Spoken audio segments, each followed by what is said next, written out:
guys, back here for another weekly business tip, and the topic this week is COVID-19 and the risk management process. And fortunately, as business owners, you guys are relatively familiar with that risk management mindset, but usually we're worried about things like dropping a tree in a house or having an employee be injured on the job site. And the one thing COVID-19 has definitely done is bring in a new type of risk, which is obviously viral infections.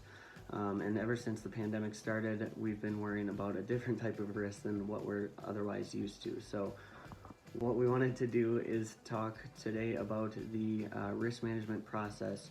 And if you guys have done the tree risk assessment qualification training, you're already relatively familiar with that mindset of seeing risk and then mitigating them from future occurrences. So the 4 steps to the risk management process are to identify the risk.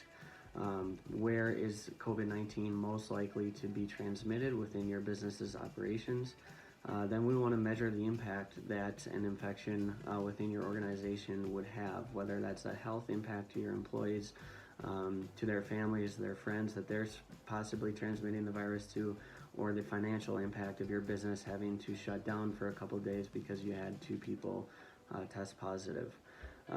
Once we measure the risk, we want to mitigate it, and then after that we want to review and monitor to make sure that our process was effective. So the first step of the risk management process, like I mentioned, is the risk identification aspect. And obviously we've identified the main risk being COVID-19, but what we really want to think about is where is the virus most likely to be transmitted within your organization. And obviously you have things like the employee being sick, not wanting to miss work because they need the money. They come into work, hide their symptoms as well as they can, and then spread the virus that way. Another way could be an employee that is asymptomatic, spreading the virus to somebody who has some pre-existing health conditions where the virus could impact them at a much larger level. Another, avenue for COVID-19 to be transmitted would be through contact with the clients. I know most companies have done a pretty good job at this point of limiting their interaction with clients to just a salesperson or the owner, whatever size you're at, trying to limit that face-to-face interaction, and if you are, keeping that 6-foot distance while you're doing so. The last one, and I think least likely we can say, but still a possibility, is the virus being transmitted through an infected area. So working on similar equipment or in similar rooms, things along those lines. So I know there are a bunch of different ways that it could be transmitted. So what I want you all to do is really think about your specific business and your specific operations and where the most face-to-face interaction typically happens and what you can do to mitigate that going forward. The second step is the risk measurement piece, and I know it's not easy to define the financial or health impact that COVID would potentially have on your business, but I thought one of the easiest ways to break it out would be to think about how much revenue you gain per day by having your crews operate at full efficiency. So if you guys think about that, the amount of revenue typically coming in, what you can do is look at like your state. For example, here in Colorado, Colorado is requiring you, if you have an employee that tests positive, to close off any potential affected employees for at least 72 hours. So if you guys think about the amount of revenue you're generating per day and what a 72-hour break could potentially do to hurt your business, that would be a good way you can measure your risk. But what you really want to do is get some good numbers so that you can show your crews, your team members, the actual impact that safe practices in the workplace really can have on your business overall.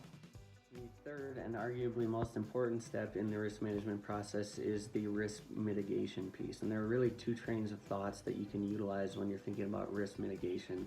The first one is preventing any transmission of the virus overall, making sure that nobody in the organization gets it.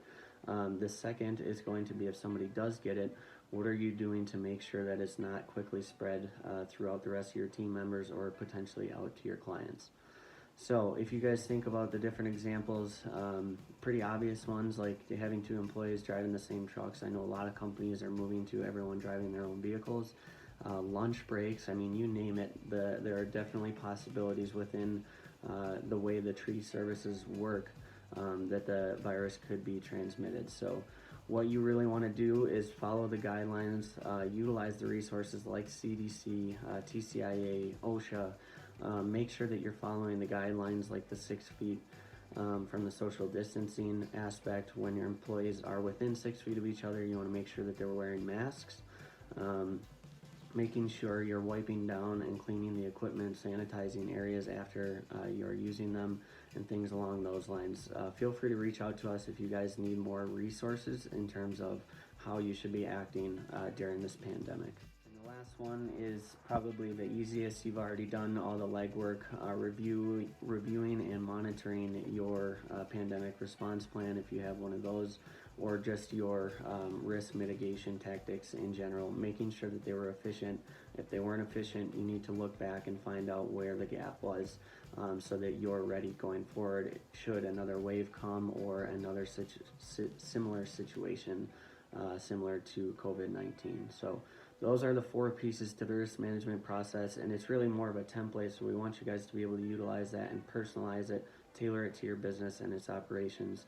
If you have any questions on it, feel free to reach out to myself or another arborist team member. And then again, utilize your resources like the CDC, OSHA, TCIA, ISA, whoever it may be, because there is a lot of information out there that you can access to make sure that you're following the proper steps to make sure your employees and your clients don't transmit the virus.